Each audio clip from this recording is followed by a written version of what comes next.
पश्चिम बंगाल में भी एक जद्दोजहद चल रही है क्योंकि वहां पर टीएमसी के सामने एक बड़ा सवाल आकर खड़ा हो गया है।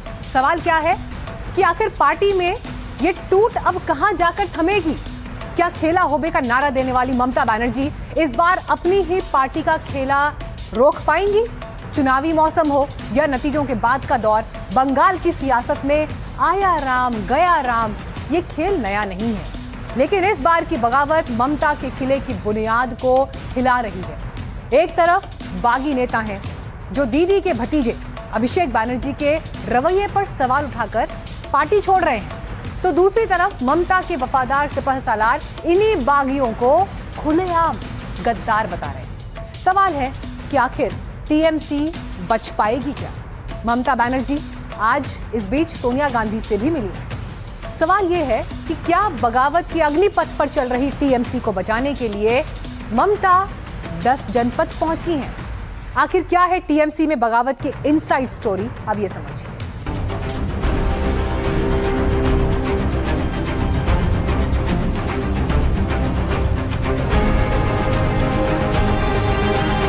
कहाँ है 20 आदमी? ना अगर ले भी लिया तो एनडीए पार्टी नहीं है, गुट है। आपको मर्ज करना पड़ेगा बीजेपी में, तो वहाँ तो सीएम ही भ्रष्टाचारी है। ये पार्टी रहे। मेरा सर कटेगा लेकिन झुकेगा नहीं। मेरा साथ पार्टी है, मेरा साथ वर्कर है, मेरा साथ पश्चिम बंगाल का पब्लिक है। भतीजा मुंह है ममता बनर्जी को, इसलिए पार्टी उनके हाथ से निकलती जा रही है। उनको पार्टी को भतीजे के ऊपर रखना चाहिए। ये तृणमूल या बंगाल या ममता जी का संकट नहीं है, ये हमारे लोकतंत्र का संकट है। बंगाल की सत्ता पर कभी एक छत्र राज करने वाली ममता बनर्जी के लिए ये वक्त परीक्षा की सबसे कठिन घड़ी है।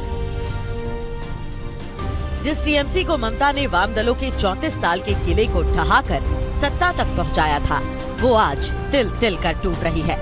दीदी के हवाई चप्पल वाले सुशासन की पकड़ ढीली हो रही है। जिन लोगों को कभी ममता का करीबी माना जाता था, वही अब उनके सामने खड़े हैं। सवाल है कि क्या ममता के हाथ से टीएमसी की कमान निकलने वाली है?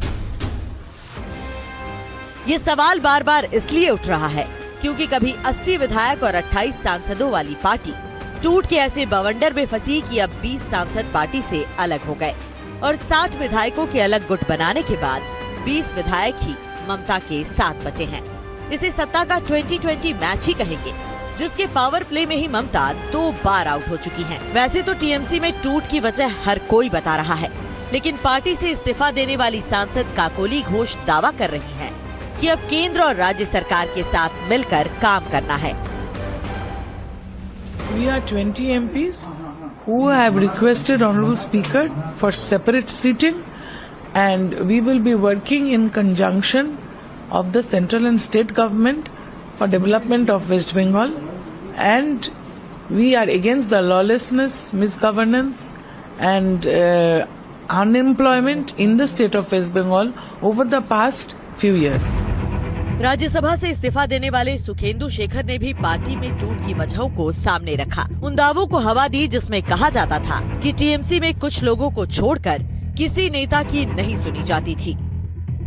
ये पार्टी रहेगी नहीं, और हमारी पार्टी के दूसरे लोग भी हमारे साथ जिनको मत विनिमय होता था, वो लोग भी मुझे बताया कि हम लोग नहीं रहना चाहते। पिछले 49 साल 34 साल ले वाम मोर्चा और 15 साल हमारी पार्टी जो थे, हमारा पार्टी, मैं जिस पार्टी में था तृणमूल कांग्रेस, 15 साल। इस 49 सालों में बंगाल को रेगिस्तान बना दिया। ना तो कोई इन्वेस्टमेंट, ना कोई अनएम्प्लॉयमेंट दूर करने के लिए कोई कोशिश, कोई सुराहा, कोई बंदोबस्त। हम लोग समझ गए थे कि अब हम जाने वाले हैं, तो नतीजा निकला और फिर मैंने निर्णय लिया कि मैं जा रहा हूँ। मैंने पार्टी से भी इस्तीफा दिया, मैंने लीडरशिप को इंफॉर्मेशन भेज दिया और कल मैंने राज्यसभा से भी इस्तीफा दे दिया। टीएमसी के बागियों के इस वार पर तृणमूल कांग्रेस ने भी पलटवार करने में देरी नहीं की। पार्टी छोड़ने वाले नेताओं को गद्दार बता दिया। आरोप लगाया कि पार्टी ने पहचान, प्रतिष्ठा दी, उन्होंने ही पीठ में छुरा घोंप दिया। हमारे 29 एमपीज जीत करके आए, सब तृणमूल माँ माटी मानुष के नाम पर। उसमें से एक का देहांत हो गया तो 28 बच गए। इन गद्दारों से मैं जानना चाहता हूं कि तुम्हें तकलीफ हो रही थी तो तुमने इलेक्शन के बाद ये तकलीफ क्यों जाहिर की? इलेक्शन के पहले करना चाहिए था। तुम्हारे में भी अगर पॉलिटिकल एथिक्स है तो तुम भी रिजाइन कर दो उसकी तरह और आ जाओ बीजेपी के टिकट पर लड़ने के लिए। 2/3 हुए या नहीं हुए, नहीं तो आप अभी तक निकाल दिया होता। क्या चिट्ठी आपने स्पीकर को दिया वो बता दिया होता, वो सब चीजें मालूम नहीं। यदि मैं एक मान लूं, आपके झूठ को सच भी मान लूं कि आपके पास 20 है, 21 है, 22 है, तो आपको तो विलय करना पड़ेगा, आपको मर्ज करना पड़ेगा बीजेपी के अंदर। इस प्रकार की गद्दारी, जिस थाली में खाया उसी में छेद। इन आरोपों के बीच काकोली घोष साफ कर चुकी हैं कि वो ममता के साथ तब थी जब ममता सत्ता में नहीं थी, और आज वो जहां भी पहुंची हैं अपनी बदौलत पहुंची हैं। मैं तो लड़ते लड़ते यहाँ आई हूँ। मेरा सर कटेगा लेकिन झुकेगा नहीं। मैं बहुत सह लिया। ऐसा जो विश्वासघात बोलता है उनको ये याद रखना चाहिए कि मैं 2011 में ममता बनर्जी मुख्यमंत्री बनने का बाद यहाँ नहीं आई। मैं 40 साल से यहाँ लड़ रही हूँ। इन आरोपों प्रत्यारोपों के बीच लड़ाई अब माँ माटी मानुष पर आ गई है। टीएमसी सांसद कल्याण बनर्जी ने आरोप लगाया कि भले ही बीजेपी के पास एजेंसियों की ताकत हो, लेकिन ममता के पास माँ माटी मानुष और पश्चिम बंगाल की जनता है। हालांकि बीजेपी ने इस दावे पर तंज कसा और कहा कि बंगाल की जनता पहले ही तय कर चुकी है कि वो किसके साथ है। मेरा साथ माँ माटी मानुष है, माँ मेरा पार्टी है, मेरा साथ पार्टी है, मेरा साथ वर्कर है, मेरा साथ पश्चिम बंगाल का पब्लिक है। माँ माटी मानुष तो दिखा दिया कि वो भारतीय जनता पार्टी के लिए है और भारतीय जनता पार्टी के साथ है। तो माँ मानुष माटी की बात ना करें। बाकी उनके पास एक छोटी सी पार्टी बच गई है। बाकी उनको जो है सो टूटी हुई ममता बनर्जी का एक नेतृत्व रह गया उनके साथ। बाकी न जनता का समर्थन है, ना ही उनके पास कोई माँ माटी मानुष है। इसलिए उनका ये कहना गलत है कि माँ माटी मानुष आज की तारीख में उनके साथ है। आज की तारीख में वहाँ की जनता, वहाँ की माटी, वहाँ के मानुष सारे भारतीय जनता पार्टी के साथ हैं। साफ है कि बंगाल की राजनीति में सत्ता बदलने के बाद ममता के करीबियों ने अपने पत्ते बदले तो टीएमसी में आया भूचाल रुक नहीं रहा। वजह चाहे जो भी हो, लेकिन टीएमसी इस टूट के पीछे डर और लालच को वजह बता रही है। आरोप लगा रही है कि बीजेपी ने बंगाल में भी ऑपरेशन लोटस को अंजाम दिया है। टीएमसी सांसद सौगत राय तो यहाँ तक दावा कर रहे हैं कि उनके पास भी ऑफर आया था, लेकिन उन्होंने टीएमसी का साथ नहीं छोड़ा। कोई ऑफर पर्सनली देता है, हमारा जानकार है। मैं बोला कि आपसे दोस्ती रहेगी कि, लेकिन मैं जो पार्टी के सिंबल से जीता उसी में रहूंगा। हालांकि बीजेपी अभी भी टीएमसी में टूट को लेकर अपने स्टैंड पर कायम है। बीजेपी का आरोप है कि टीएमसी में टूट की वजह खुद टीएमसी ही है, जिसमें भ्रष्टाचार और भाईपों के कॉम्बो ने पार्टी के नेताओं को पार्टी से ही अलग कर दिया। टीएमसी का भविष्य तो रहा नहीं। 2026 के चुनाव में जनता ने यह तय कर दिया है, और जिन्होंने पश्चिम बंगाल में डेमोक्रेसी खत्म की तो उनकी पार्टी में डेमोक्रेसी तो है ही नहीं। तो डिक्टेटरशिप में पूरी पार्टी चलाई है। 60 से अधिक विधायक भी आज तृणमूल कांग्रेस को असली तृणमूल कांग्रेस बोलकर ममता बनर्जी और अभिषेक बनर्जी से दूर हट रहे हैं, और अब सांसदों ने भी ये निर्णय लिया है कि वो तृणमूल कांग्रेस जो अभिषेक बनर्जी वाली है उसके साथ नहीं चल सकते। भतीजा मोह है ममता बनर्जी को, इसलिए पार्टी उनके हाथ से निकलती जा रही है। उनको पार्टी को भतीजे के ऊपर रखना चाहिए। भले ही बीजेपी का रुख टीएमसी में टूट को लेकर साफ हो, लेकिन कांग्रेस कंफ्यूज है। एक तरफ तो कांग्रेस बागी गुट के पीछे बीजेपी का हाथ बता रही है, तो दूसरी तरफ कांग्रेस के ही नेता ममता को ही जिम्मेदार ठहरा रहे हैं। पहले सुनिए कांग्रेस के नेता सुप्रिया श्रीनेत का बयान, जो आरोप लगा रही हैं कि बीजेपी को विपक्ष मुक्त भारत चाहिए। टूट पड़ने लगी या फूट डाली जा रही है? सवाल इस बात का है कि जो सत्तारूढ़ दल भारतीय जनता पार्टी है उसको सत्ता का कितना लालच है, उसको कितनी सत्ता चाहिए, उसको कितना पावर चाहिए, उसकी सत्ता की लोलुपता, उसकी जो सत्ता की लालच है वो खत्म ही नहीं होता है। चुने हुए सांसद या चुना हुआ कोई भी प्रतिनिधि आप जनता के मैंडेट पर चुनकर आए थे और जनता ने आपको भाजपा के खिलाफ मैंडेट दिया था और फिर उसको विपक्ष मुक्त भारत चाहिए, लेकिन 60, 65, 68% वोट आपके खिलाफ विपक्ष की तरफ पड़ा है और वो वोट शांत नहीं बैठेगा।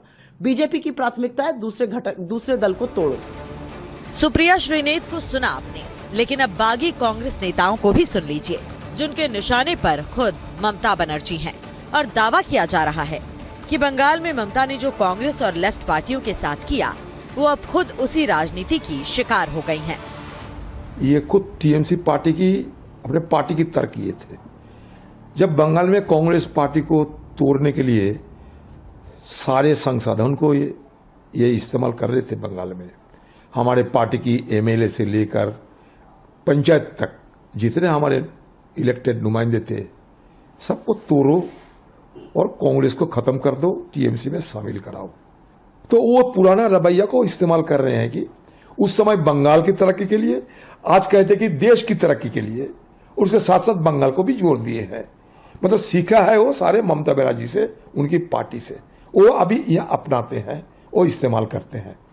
जो बोया सो काटा, ममता जी ने ही बीजेपी को हाथ पकड़ करके बंगाल में ले गई थी और बीजेपी को बढ़ाया और कांग्रेस और लेफ्ट को दबाया।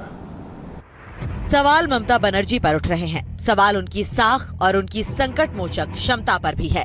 सवाल ये भी है कि क्या ममता इस टूट को रोक पाएंगी? क्या ममता पुराने कैडरों का भरोसा वापस जीत पाएंगी?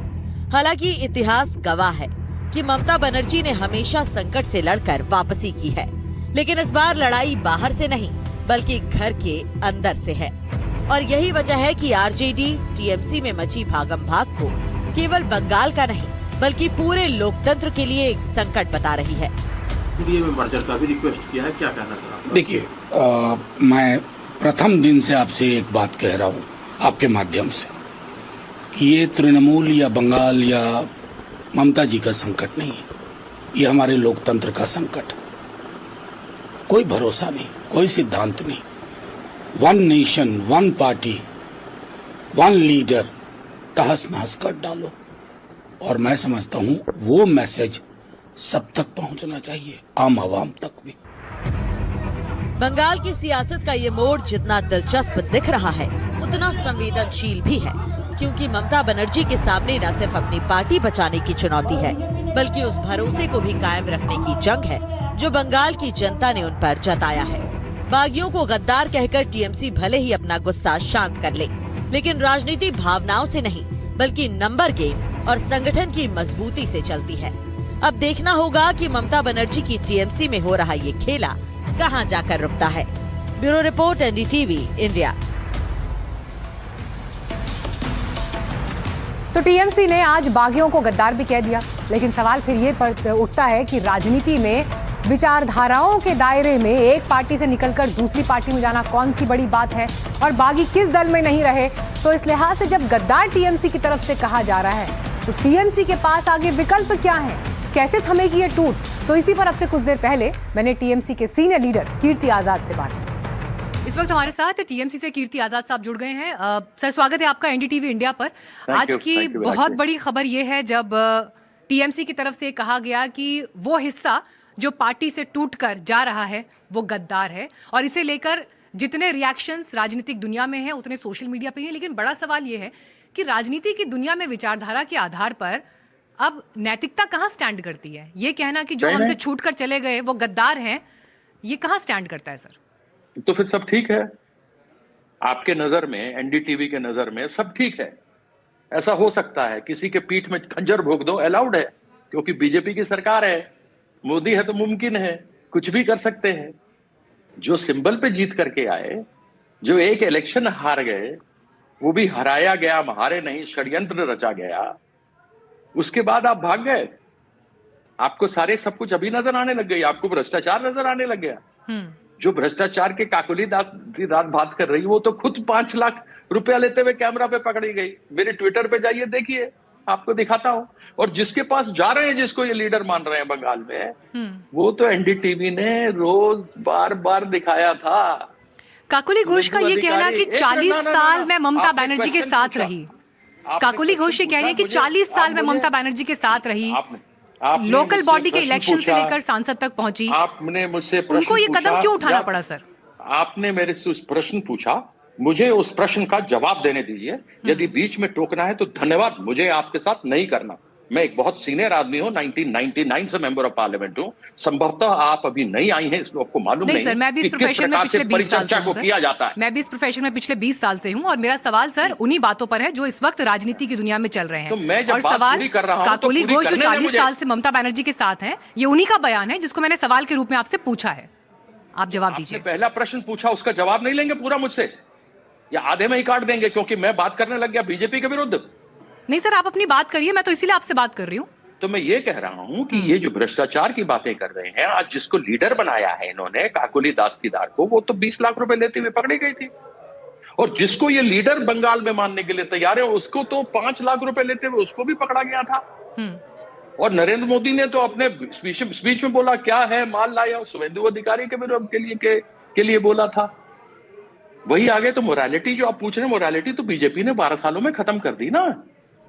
ये तो उधार का सिंदूर लिया टीएमसी से, उन्होंने अपने मांग आरएसएस और बीजेपी के मांग में भर लिया। उसी के पास गए ना। काकोली दास्तीदार 5 लाख लेते रहे, इनकी लीडर बनी हुई है, और जिस लीडरशिप में ये जाना चाह रही है उसने 5 लाख रुपए लिए थे। तो मोरालिटी और भ्रष्टाचार की बात तो पहले उधर की कर लो, फिर दूसरी की करना। और तुम्हें अब सब याद आ रहा है, जब इलेक्शन खत्म हो गया उसके पहले नहीं निकल रही थी। यानी कि तुम्हें पैसा चाहिए और तुम्हें सत्ता चाहिए, और सत्ता की भूख है, ललक है। अब पूछिए अगला प्रश्न। टीएमसी जिस स्थिति में आज की तारीख में है, क्योंकि जहांगीर खान अगर भाग रहे हैं, 58 विधायक और 20 सांसद अगर साथ छोड़ते दिखाई दे रहे हैं, ये चुनौती तो एक टीएमसी के लिए भी बनी हुई है। टीएमसी अपना अस्तित्व कैसे बचाएगी? ये सभी आरोप जो आपने लगाए बीजेपी पर, इसको कैसे आप फाइट करेंगे? क्या रास्ता आगे है, क्या विकल्प आगे हैं? आपने तो देखा है बीजेपी कैसे भगाती है लोगों को, सब तो जानते हैं। भूपेंद्र यादव के यहाँ तो मीटिंग हुई कल, शुभेंदु अधिकारी वहां बैठे हुए थे, तो ये तो स्पष्ट हो गया ना कि बीजेपी तोड़ में लगी है। अन्यथा तो ये लोग टीएमसी वाले तो अलग से बैठते ना। वो भूपेंद्र यादव के यहाँ क्यों जाकर के बैठे? और 12 ही थे, 13वां एक राज्यसभा का एमपी था, उसने मॉरली छोड़ दिया। कुछ इल्जाम लगाए, चलिए वो तो जांच का विषय है, तो कम से कम सीट तो छोड़ दी। ये भी 12 छोड़ दें, क्यों नहीं छोड़ते? इनकी मोरालिटी कहाँ चली गई? एथिक्स तो यही कहती है छोड़ दो, दोबारा लड़ लो बीजेपी के टिकट पे। वो नहीं करेंगे, सत्ता चाहिए, अलग से ग्रुप बनाएंगे। कहां से अलग से ग्रुप बनेगा? है ही नहीं ऐसा प्रावधान। आपको मर्ज करना पड़ेगा, बीजेपी में जाना होगा, जाइए। आप तो जीते यहां पर थे ना। तो आप जब ये बात कहते हैं तो लिस्ट तो विधायकों की भी आज तक नहीं मिली, वहां पे उसको लीडर ऑफ द ऑपोजिशन बना दिया।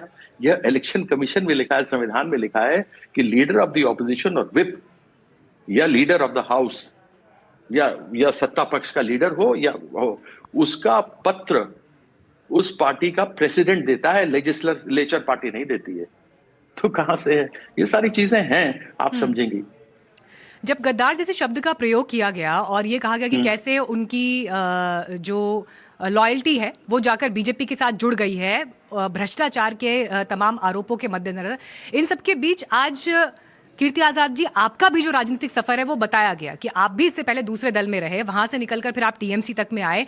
तो कैसे आप आज दूसरी पार्टी और उन लोगों के लिए जो पार्टी छोड़कर जा रहे हैं उनको गद्दार कह रहे हैं, लेकिन आपने भी तो अलग अलग राजनीतिक दलों में सफर किया है, इसे किस नजरिए से?